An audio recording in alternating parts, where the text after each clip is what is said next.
Hello दोस्तों, तो काफ़ी दिनों से मैं सोच रहा था कि हमको एक नई कार लेनी है। तो मैं आज आ जाता हूँ सुजुकी के शोरूम पर। तो यहाँ पर हम देखते हैं कि विक्टोरीज, तो ये नई गाड़ी आई है जो सीएनजी प्लस पेट्रोल में हमने देखी इसको।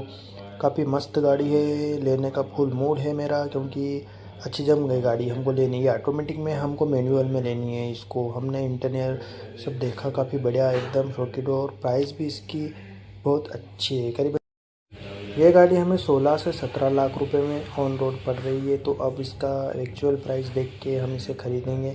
अगली वीडियो में